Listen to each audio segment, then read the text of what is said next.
خانہ کعبہ کو کون اور کب تباہ کرے گا؟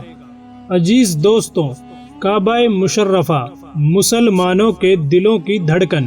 ساری زندگی جو شخص روزانہ 5 بار کعبہ شریف کی طرف قبلہ رخ ہو کر نماز پڑھتا ہو، اس کا جی کیوں نہیں چاہے گا کہ جس رخ پر میں نماز پڑھتا ہوں اس کعبے کا دیدار بھی نصیب ہو جائے۔ اب آپ ذرا تصور کیجئے کہ کعبہ شریف جو اللہ کا گھر ہے اور جس کی حفاظت کی ذمہ داری بھی خود اللہ تعالیٰ نے لی ہے، اور جس جگہ سے ساری دنیا کے مسلمان بہت محبت کرتے ہوں، اگر کوئی شخص اس کو گرا دے تو کیا کیفیت ہوگی؟ کیسا لگے گا؟ کتنا شوق لگے گا؟ کیسا منظر ہوگا؟ جی ہاں، ایسا بھی وقت اس دنیا نے دیکھنا ہے، کیونکہ اس بارے میں رسول اللہ صلی اللہ علیہ وسلم نے فرمایا کہ قیامت کی سب سے بڑی نشانی یہ ہے کہ ایک آدمی مکہ میں داخل ہوگا جو کہ خانہ کعبہ کو گرا دے گا اور اس کے ٹکڑے کر کے سمندر میں پھینک دے گا۔ پھر آپ نے اس آدمی کی نشانی بتائی۔ دوستوں، اس واقعے کی تفصیل سے پہلے میں آپ کو بتاتا چلوں کہ جب یمن کے بادشاہ ابرہہ نے خانہ کعبہ کو گرانے کی کوشش کی تو اس کا کیا حشر ہوا تھا۔ حضور اکرم صلی اللہ علیہ وسلم کی پیدائش سے صرف 25 دن پہلے یمن کا بادشاہ ابرہہ ہاتھیوں کی فوج لے کر کعبہ شریف کو ڈھانے کے لیے مکہ پر حملہ آور ہوا تھا۔ اس کا سبب یہ تھا کہ ابرہہ نے یمن کے دارالسلطنت صنعاء میں ایک بہت ہی شاندار اور عالی شان گرجا گھر بنایا اور یہ کوشش کرنے لگا کہ عرب کے لوگ بجائے خانہ کعبہ کے یمن آ کر اس گرجا گھر کا حج کیا کریں۔ جب مکہ والوں کو یہ معلوم ہوا تو قبیلہ کنانہ کا ایک شخص گیز و غضب میں جل بھن کر یمن گیا اور وہاں کے گرجا گھر میں بہانہ بنا کر گھس گیا اور اس کو نجاست سے لت پت کر آیا۔ جب ابرہہ نے یہ واقعہ سنا تو وہ طیش میں آپے سے باہر ہو گیا اور خانہ کعبہ کو ڈھانے کے لیے ہاتھیوں کی فوج لے کر مکہ پر حملہ کر دیا، اور اس کی فوج کے اگلے دستے نے مکہ والوں کے تمام اونٹوں اور دوسرے مویشیوں کو چھین لیا۔ اس میں 200 یا 400 اونٹ عبد المطلب کے بھی تھے۔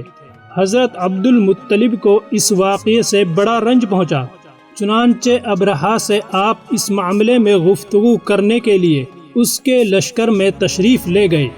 جب ابرہہ کو معلوم ہوا کہ قریش کا سردار اس سے ملاقات کے لیے آیا ہے تو اس نے آپ کو اپنے خیمے میں بلا لیا، اور جب ابرہہ نے حضرت عبد المطلب کو دیکھا کہ وہ ایک بلند قامت روبدار اور نہایت ہی حسین و جمیل آدمی ہیں جن کی پیشانی پر نور جاہ و جلال چمک رہا ہے، تو صورت دیکھتے ہی ابرہہ مرعوب ہو گیا اور بے اختیار تخت شاہی سے اتر کر آپ کی تعظیم و تکریم کے لیے کھڑا ہو گیا اور اپنے برابر بٹھا کر دریافت کیا کہ کہیے سردار قریش، یہاں آپ کی تشریف آوری کا کیا مقصد ہے؟ حضرت عبد المطلب نے جواب دیا کہ ہمارے اونٹ اور بکریاں وغیرہ جو آپ کے لشکر کے سپاہی ہانک لائے ہیں، آپ ان سب مویشیوں کو ہمارے سپرد کر دیجئے۔ یہ سن کر ابرہہ نے کہا کہ اے سردار قریش، میں تو یہ سمجھتا تھا کہ آپ بہت ہی حوصلہ مند شاندار آدمی ہیں، مگر آپ نے مجھ سے اپنے اونٹوں کا سوال کر کے میری نظروں میں اپنا وقار کم کر دیا ہے۔ اونٹ اور بکریوں کی حقیقت ہی کیا ہے؟ میں تو آپ کے کعبہ کو توڑ پھوڑ کر برباد کرنے کے لیے آیا ہوں، آپ نے اس کے بارے میں کوئی گفتگو نہیں کی۔ حضرت عبد المطلب نے کہا کہ مجھے تو اپنے اونٹوں سے مطلب ہے، کعبہ میرا گھر نہیں ہے بلکہ وہ خدا کا گھر ہے، وہ خود اپنے گھر کو بچا لے گا، مجھے کعبہ کی ذرا بھی فکر نہیں ہے۔ یہ سن کر ابرہہ اپنے فرعونی لہجے میں کہنے لگا کہ اے سردار مکہ سن لیجئے، میں کعبہ کو ڈھا کر اس کی اینٹ سے اینٹ بجا دوں گا اور روئے زمین سے اس کا نام و نشان مٹا دوں گا، کیونکہ مکہ والوں نے میرے گرجا گھر کی بڑی بے حرمتی کی ہے، اس لیے میں اس کا انتقام لینے کے لیے کعبہ کو مسمار کر دینا ضروری سمجھتا ہوں۔ حضرت عبد المطلب نے فرمایا، پھر آپ جانیں اور خدا جانے، میں آپ سے سفارش کرنے والا کون؟ اس گفتگو کے بعد ابرہہ نے تمام جانوروں کو واپس کر دینے کا حکم دے دیا اور عبد المطلب تمام اونٹوں اور بکریوں کو ساتھ لے کر اپنے گھر چلے آئے اور مکہ والوں سے فرمایا کہ تم لوگ اپنے اپنے مال مویشیوں کو لے کر مکہ سے باہر نکل جاؤ اور پہاڑوں کی چوٹیوں پر چڑھ کر دروں میں چھپ کر پناہ لو۔ مکہ والوں سے یہ کہہ کر پھر خود اپنے خاندان کے چند آدمیوں کو ساتھ لے کر خانہ کعبہ میں گئے اور دروازے کا حلقہ پکڑ کر انتہائی بے قراری اور گریہ و زاری کے ساتھ دربار الہی میں اس طرح دعا مانگنے لگے کہ اے اللہ، بے شک ہر شخص اپنے اپنے گھر کی حفاظت کرتا ہے، لہٰذا تو بھی اپنے گھر کی حفاظت فرما اور صلیب والوں اور صلیب کے پجاریوں کے مقابلے میں اپنی اطاعت شعاروں کی مدد فرما۔ حضرت عبد المطلب نے یہ دعا مانگی اور اپنے خاندان والوں کو ساتھ لے کر پہاڑ کی چوٹی پر چڑھ گئے اور خدا کی قدرت کا جلوہ دیکھنے لگے۔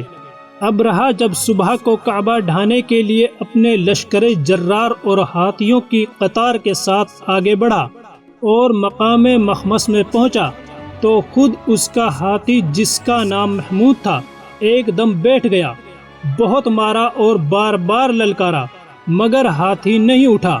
اتنے میں قہر الہی ابابیلوں کی شکل میں نمودار ہوا اور ننھے ننھے پرندے جھنڈ کے جھنڈ، جن کی چونچ اور پنجوں میں 3 کنکریاں تھیں، سمندر کی جانب سے حرم کعبہ کی طرف آنے لگے۔ ابابیلوں کے ان لشکروں نے ابرہہ کی فوجوں پر اس زور و شور سے سنگباری شروع کر دی کہ آنن فانن میں ابرہہ کے لشکر اور اس کے ہاتھیوں کے پر کھچے اڑ گئے۔ ابابیل کی سنگباری خداوند قہار و جبار کے قہر و غضب کی ایسی مار تھی کہ جب کوئی کنکری کسی فیل سوار کے سر پر پڑتی تو وہ اس آدمی کے بدن کو چھیدتی ہوئی ہاتھی کے بدن کے پار ہو جاتی تھی۔ ابرہہ کی فوج کا ایک آدمی بھی زندہ نہیں بچا اور سب کے سب ابرہہ اور اس کے ہاتھیوں سمیت اس طرح ہلاک و برباد ہو گئے کہ ان کے جسموں کی بوٹیاں ٹکڑے ٹکڑے ہو کر زمین پر بکھر گئی۔ چنانچہ قرآن مجید کی سورہ فیل میں خداوند قدوس نے اس واقعے کا ذکر کرتے ہوئے ارشاد فرمایا، یعنی اے محبوب، کیا آپ نے نہیں دیکھا کہ آپ کے رب نے ان ہاتھی والوں کا کیا حال کر ڈالا؟ کیا ان کے دعووں کو تباہی میں نہ ڈالا اور ان پر پرندوں کی ٹکڑیاں بھیجی تاکہ انہیں کنکر کے پتھروں سے ماریں تو انہیں چبائے ہوئے بھس جیسا بنا ڈالا۔ جب ابرہہ اور اس کے لشکریوں کا یہ انجام ہوا تو عبد المطلب پہاڑ سے نیچے اترے اور خدا کا شکر ادا کیا۔ ان کی اس کرامت کی دور دور تک چرچا ہو گئی اور تمام اہل عرب ان کو ایک خدا رسیدہ بزرگ کی حیثیت سے قابل احترام سمجھنے لگے۔ تو دوستو، اب آپ کو اس واقعے کے بارے میں بتاتا ہوں جو قیامت کے نزدیک پیش آئے گا اور جس کے بارے میں حضرت محمد مصطفیٰ صلی اللہ علیہ وسلم نے فرمایا تھا۔